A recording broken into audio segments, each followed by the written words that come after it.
Hello dear learners, स्वागत है आपका मेरे यूट्यूब चैनल पर। आज हम पढ़ने वाले हैं क्लास 11th ज्योग्राफी का चैप्टर इंटीरियर ऑफ द अर्थ, यानी कि पृथ्वी की आंतरिक संरचना। तो देखिए, थोड़ा सा इसका इंट्रोडक्शन हम लोग समझ लेते हैं। पृथ्वी की जो आंतरिक संरचना है, जो इसका इंटीरियर पार्ट है, उसके बारे में जब हमें स्टडी करनी होती है तो हम इमेजिनेशन करते हैं कि शायद अर्थ अंदर से कैसी होगी, एक सॉलिड क्रिकेट बॉल की तरीके से होगी, ठीक है, या फिर एक हॉलो बॉल भी ये हो सकती है, यानी अंदर से खोखली हो सकती है। लेकिन जैसे जैसे इंटीरियर ऑफ द अर्थ में जाया जाता है तो हम देखते हैं कि बहुत सारी परतें पाई जाती है, बहुत सारी लेयर्स हमारी अर्थ के अंदर पाई जाती है, ठीक है।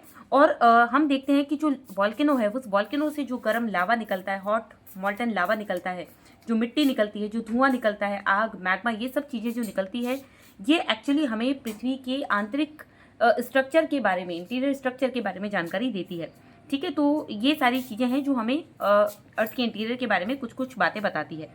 बट बेसिकली अगर हम बात करें तो एक ह्यूमन बीइंग जो है वो कभी भी अर्थ के इंटीरियर में इन सारे एविडेंसेस को कलेक्ट करने के लिए कभी भी इतना गहराई में नहीं जा सकता है। क्यों? क्योंकि जैसे जैसे आप इंटीरियर में जाएंगे वैसे वैसे टेम्परेचर बढ़ता जाएगा और इतना ज़्यादा बढ़ेगा कि वहाँ तक पहुँचना एक इंसान के लिए पॉसिबल नहीं हो पाता है। तो this is all about this paragraph. चलिए अब हम आते हैं नेक्स्ट पैराग्राफ पे। The configuration of the surface of the earth is largely a product of the process operating in the interior of the अर्थ। यानी कि पृथ्वी का जो धरातल है, सरफेस जो है, वो आपको जैसा भी दिखाई देता है, कुछ भाग उस पर ऊपर उठे हुए हैं, कुछ भाग बहुत नीचे धंसे हुए हैं, जैसे कि वैलीज वगैरह होती है, घाटियाँ होती है। तो ये सारी की सारी इस तरह का स्ट्रक्चर हमारी अर्थ के ऊपर जो बना है वो किस चीज़ का परिणाम है? वो एक्चुअली बहिर्जात और अंतर्जात जो बल होते हैं, यानी कि exogenic forces and endogenic forces जो होते हैं, इन दोनों का कंबाइंड इफेक्ट होता है। एक्सोजेनिक फोर्सेस जो पृथ्वी पर बाहरी तरीके से काम करते हैं, बाहर से काम करते हैं, जबकि एंडोजेनिक फोर्सेस कौन से होते हैं? जो पृथ्वी के अंदर से काम करते हैं, ठीक है। तो ये चीज़ हमें ध्यान रखनी है, जो पृथ्वी के अंदर से काम करते हैं। अब बात आती है next point, exogenic as well as endogenic process are constantly shaping the landscape. अब ये जो बाहर से जो बल काम करते हैं, जो फोर्सेस काम करते हैं, और जो इंटीरियर ऑफ द अर्थ से अंदर से काम कर रहे हैं, ये दोनों फोर्सेस मिलकर ही क्या करते हैं? हमारी अर्थ जो एक्चुअल में दिखाई देती है उसके शेप को डिफाइन करने का, उसको वैसा बनाने में हेल्प करते हैं एक्चुअली, ठीक है। तो ये पॉइंट हो गया। अब हम आते हैं नेक्स्ट पॉइंट पे आगे। A proper understanding of the physiographic character of a region remains incomplete if the effect of endogenic process are ignored।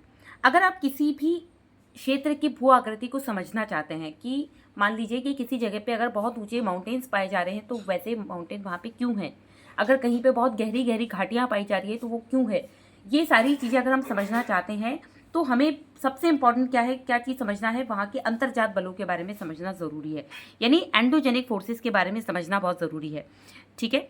अब बात आती है नेक्स्ट पॉइंट कि human life is largely influenced by the physiography of a region. और किसी भी area की जो भू आकृति होती है, मतलब कि पर्वत पाए जाते हैं, कि पठार पाए जाते हैं, कि प्लेन पाए जाते हैं, ये सारी चीज़ें उस एरिया की फिजियोग्राफी जो होती है वो इंसान की लाइफ को बहुत ही ज़्यादा बड़े लेवल पे प्रभावित करती है। जैसे कि अगर माउंटेन वाले जो एरिया है वहाँ पर जो लोग रहते हैं उनका जनजीवन जो होता है वो उसी प्रकार का होता है, जबकि जो मैदानी एरियाओं में रहते हैं, एरियाज़ में रहते हैं, उन लोगों का जनजीवन वैसा ही होता है। So therefore it is necessary that one get acquainted with the forces that influence landscape development। इसलिए किसी भी इंसान के लिए ये बहुत ज़रूरी है कि वो इन सभी कारकों के बारे में, इन सब फैक्टर्स के बारे में भली भांति जान ले, और इसके लिए बहुत ज़रूरी है कि हम इंटीरियर ऑफ द अर्थ के बारे में जानें, पृथ्वी की आंतरिक संरचना के बारे में जानें। So in the previous chapter you have noted that the earth forming material have been distributed in the form of layers, from the crust to the core. और हमने इससे पहले वाले चैप्टर में हमने स्टडी किया है कि हमारी जो अर्थ है उसको मोटे मोटे रूप में 3 भागों में डिवाइड कर सकते हैं। जो सबसे ऊपर की जो परत है उसको क्रस्ट कहा जाता है, और उसके अंदर जब हम चलते हैं तो मेंटल वाली परत आती है, और उसके सबसे इंटीरियर की जो हमारी परत है हमारी अर्थ की, वो है कोर। यानी कि basically crust, mental and core, ये 3 लेयर्स में हमारी अर्थ को हम डिवाइड कर सकते हैं, ठीक है। अब आगे बढ़ते हैं next. It is interesting to know how scientist have gathered information about these layers and what are the characteristics of each of these layers। This is exactly what this chapter deals with। अब ये जानना बहुत ही interesting fact होगा कि आखिर में वैज्ञानिकों को, साइंटिस्ट को इन सब चीज़ों के बारे में पता कैसे चला। क्योंकि जब हम कहते हैं कि अर्थ के इंटीरियर की तरफ हम जैसे जैसे चलेंगे तो तापमान जो है बहुत तेज़ी से बढ़ता जाएगा। तो ऐसे में जो साइंटिस्ट जो हमें ये सब बता पा रहे हैं, इवन हम ये जो चैप्टर भी पढ़ पा रहे हैं, इसमें लिखी हुई ये सारी जानकारी हमें मिली कैसे, इसी के बारे में ये चैप्टर हमें आज बताएगा। तो नेक्स्ट पॉइंट है surface of information, surface of information about the interior of the अर्थ, यानी कि वो सोर्सेज जो हमें अर्थ के इंटीरियर के बारे में बताएंगे, जानकारी देंगे, उन सोर्सेज के बारे में हमें पढ़ना है। वो सोर्सेज कौन कौन से हैं, वो स्रोत कौन कौन से हैं जो हमें पृथ्वी की आंतरिक संरचना के बारे में बताएंगे। तो देखिए, the earth radius is 6370 kilometre. पृथ्वी की जो त्रिज्या है वो कितनी है, 6370 किलोमीटर है। No one can reach the centre of the earth and make observation और collect sample of the material under such conditions. You may wonder how scientists tell us about the Earth's interior and the type of material that exists at such depth. अब ये बहुत ही एक मतलब आश्चर्य की बात है कि इतना टेम्परेचर हाई होने के बाद में भी, क्योंकि जब हम कुछ किलोमीटर की गहराई पे भी जा रहे हैं, अगर 1 किलोमीटर की गहराई पे भी जा रहे हैं, तो तापमान इतना ज़्यादा बढ़ जा रहा है कि उससे ज़्यादा गहराई में तो जाना पॉसिबल नहीं है इंसान के लिए। ऐसे में इतनी जो गहराई है, ये 6370 किलोमीटर की, इतनी गहराई में तो जाना इम्पॉसिबल ही है। उसके बावजूद भी हमारे जो साइंटिस्ट है वो हमें अर्थ के इंटीरियर के बारे में ये सारी जानकारी बता पा रहे हैं। ये कैसे पॉसिबल है? कुछ सोर्सेज हैं जो हमें अर्थ के इंटीरियर के बारे में बताते हैं, और ये सोर्सेज जो हैं इन्हें हम बेसिकली 2 भागों में डिवाइड कर सकते हैं एनसीईआरटी बुक के अकॉर्डिंग। एक तो भाग है डायरेक्ट सोर्सेज यानी कि प्रत्यक्ष स्रोत, और एक होते हैं इनडायरेक्ट सोर्सेज यानी कि अप्रत्यक्ष स्रोत। ठीक है, एनसीईआरटी हमें इन 2 सोर्सेज के बारे में बताती है, बट कुछ हायर लेवल की बुक्स है जैसे कि डॉक्टर सविंदर सिंह सर की बुक है, उसमें जो सोर्सेज है उनमें कुछ और चीज़ें भी बताई गई है। तो मैं आपको सबसे पहले अपने नोट से उन चीज़ों को क्लियर कर देती हूँ ताकि आपको वो बातें समझ में आ जाए।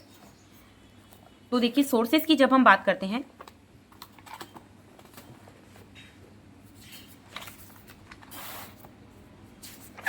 तो अर्थ के इंटीरियर की जो सोर्सेज है उन्हें हम 3 पार्ट्स में डिवाइड करते हैं। ये आर्टिफिशियल सोर्सेज, डायरेक्ट सोर्सेज और इनडायरेक्ट सोर्सेज। इसमें से ये जो प्रत्यक्ष स्रोत है और ये अप्रत्यक्ष स्रोत जो हैं, ये तो एक्चुअली जो है हमारी एनसीईआरटी की जो बुक है उसमें भी दे रखे हैं, बट ये जो आर्टिफिशियल सोर्सेज है ये मैंने डॉक्टर सविंदर सिंह सर की बुक से लिए हैं। तो आर्टिफिशियल सोर्स यानी कि जो कृत्रिम साधन होते हैं वो ये कौन कौन से हैं? एक तो है डेंसिटी यानी कि घनत्व, एक होता है प्रेशर यानी कि दाब, एक होता है टेम्परेचर यानी कि तापमान। ये 3 सोर्सेज आर्टिफिशियल सोर्सेज होते हैं जो हमें पृथ्वी की आंतरिक संरचना का ज्ञान देते हैं। ये क्या होते हैं, देखिए इनके बारे में पढ़ते हैं। सबसे पहले आर्टिफिशियल सोर्सेज, जिसमें फर्स्ट है डेंसिटी यानी कि घनत्व। अब देखिए, घनत्व क्या चीज़ है? किसी भी चीज़ का जो भार होता है उसको हम घनत्व कह सकते हैं। Average density of the earth is 5.517 gram kilogram cubic. Density of upper layer of the earth is between 2.6 and 3.3 and density of core is 11. यहाँ पर कहने का मतलब ये है कि हमारी पृथ्वी का औसत जो घनत्व है वो कितना है, 5.517। ये डेटा आपको याद रखना है, ये सीधा सीधा एग्जाम में पूछा जा सकता है। ठीक है, हमारी पृथ्वी की जो ऊपरी परत है जिसका नाम है क्रस्ट, उसका जो घनत्व है वो है 2.6 से 3.3 के बीच में, और जो सबसे आंतरिक परत है कोर, उसका घनत्व है 11। ठीक है, 11।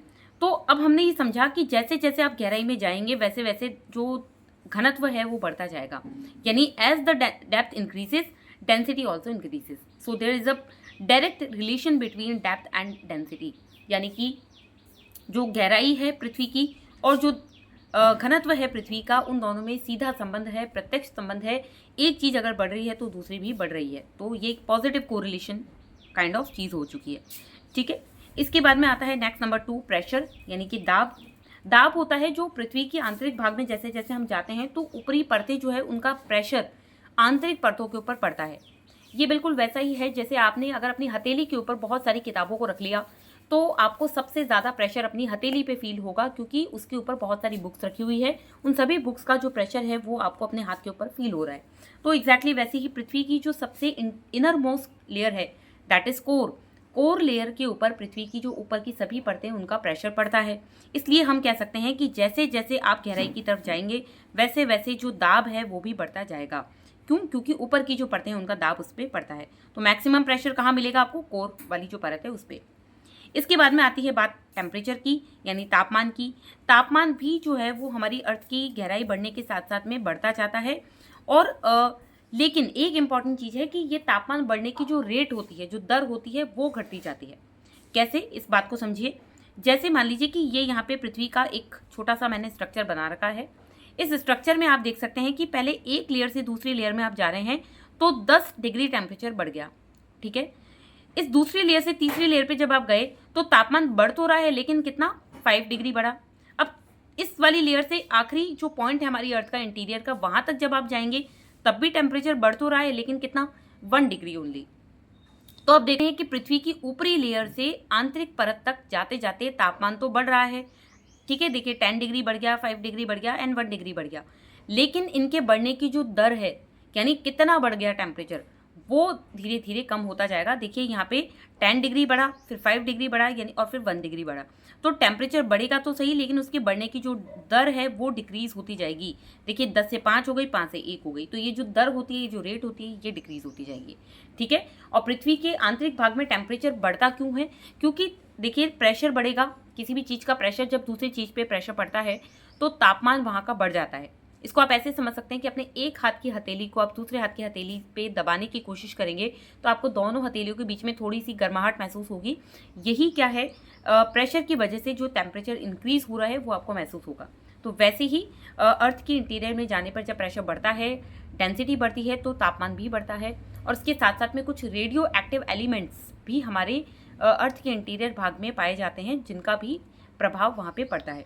तो ये 3 जो एरियाज हो गए, ये जो 3 पॉइंट्स हैं, ये हमने पढ़े हैं आर्टिफिशियल सोर्सेज में। ये हमारी अर्थ के इंटीरियर के बारे में हमें जानकारी देते हैं। अब बात आती है कुछ डायरेक्ट सोर्सेज की और कुछ इनडायरेक्ट सोर्सेज की, जो कि एनसीईआरटी में दे रखे हैं। डायरेक्ट सोर्सेज यानी प्रत्यक्ष स्रोत कौन से हैं? सरफेस रॉक्स, यानी कि जो चट्टानें होती है, धरातलीय चट्टानें, वो। दूसरी है माइनिंग, यानी कि खनन। और तीसरा है वॉल्केनिक इरप्शन, यानी ज्वालामुखी क्रिया।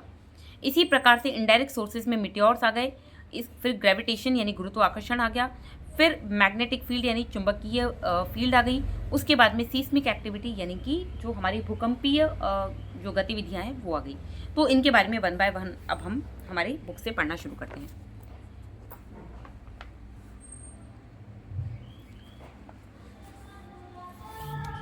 चलिए सबसे पहले हम देखते हैं डायरेक्ट सोर्सेज के बारे में। डायरेक्ट सोर्सेज जो है, पृथ्वी से सबसे आसानी से उपलब्ध ठोस पदार्थ धरातलीय चट्टानें हैं। देखिए सबसे इजी जो सोर्स है हमारे, जो हम तक अवेलेबल हो सकता है, जो हमें अर्थ की इंटीरियर के बारे में जानकारी देता है, वो कौन सा है? वो है सरफेस रॉक्स, यानी धरातलीय चट्टानें। धरातलीय चट्टानें कौन सी? जहाँ पर हम रहते हैं, जिस धरातल पर हम रहते हैं, वो रॉक्स। तो वे चट्टानें या फिर वे चट्टानें जो हम खनन क्षेत्रों से प्राप्त करते हैं, यानी कि वो वाली रॉक्स जिस पे एक तो हम रहते हैं, या फिर वो रॉक्स जो हम जब माइनिंग करके निकालते हैं, खोद कर निकालते हैं, तो वो वाली जो रॉक्स हमें मिलती हैं, वो भी हमें अर्थ के इंटीरियर के बारे में जानकारी देती है। जैसे कि जो साउथ अफ्रीका है, वहाँ पर जब 3 से 4 किलोमीटर की गहराई तक खोदा गया तो कुछ गोल्ड माइन्स निकल कर आई, ठीक है, यानी कि सोने की खानें निकल कर आई। तो आप देख सकते हैं 3 से 4 किलोमीटर की गहराई पे आपको गोल्ड माइन्स मिल रही है, क्योंकि इससे अधिक गहराई में तो जा पाना संभव ही नहीं है, पॉसिबल ही नहीं है। इसलिए 3 से 4 किलोमीटर की जो गहराई है, वहाँ तक एक इंसान ने अपनी तरफ से कोशिश की थी खोदने की, माइनिंग करने की, ठीक है। क्योंकि इससे ज़्यादा गहराई में अगर हम जाते हैं तो बहुत ज़्यादा गर्मी देखने को मिलती है, टेम्परेचर बहुत ज़्यादा है।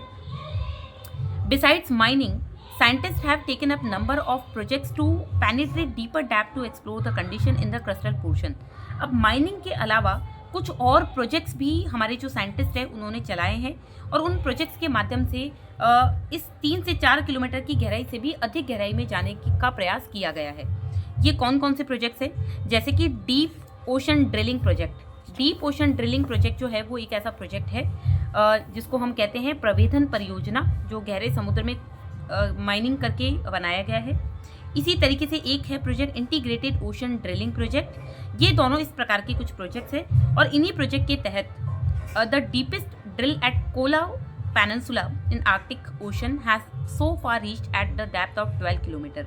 और इसीलिए आज तक का सबसे जो गहरा ड्रिलिंग की गई है वो आर्कटिक ओशन के अंदर कोला नाम की एक जगह है, उस जगह पे की गई है, और वो कितनी थी? 12 किलोमीटर गहरी थी। तो इससे ज़्यादा गहराई में अभी तक के कोई भी प्रमाण या एविडेंसेस हमें नहीं मिले हैं, ठीक है। तो इस तरीके से कुछ जानकारी इनसे प्राप्त हुई है हमें। तीसरा जो सोर्स आता है डायरेक्ट सोर्सेज में वो है वॉल्केनिक इरप्शन यानी कि ज्वालामुखी उद्गार। ठीक है, वॉल्केनिक इरप्शन या ज्वालामुखी उद्गार ये भी हमें प्रत्यक्ष जानकारी देता है। कैसे? जब कभी भी ज्वालामुखी उद्गार होता है या वॉल्केनिक इरप्शन होता है तो आपको पता है कि अंदर का जो गर्म मैग्मा होता है वो लावा के रूप में हमारी अर्थ के ऊपर प्रकट होता है, ठीक है, अपीयर होता है। तो उस लावा के नेचर की वजह से वो कैसा है नेचर में, बहुत गर्म तो होता ही है ऑफकोर्स, लेकिन उसकी केमिकल कॉम्पोजिशन कैसी होती है उससे भी हमें आइडिया लगता है कि अर्थ के इंटीरियर में क्या होगा।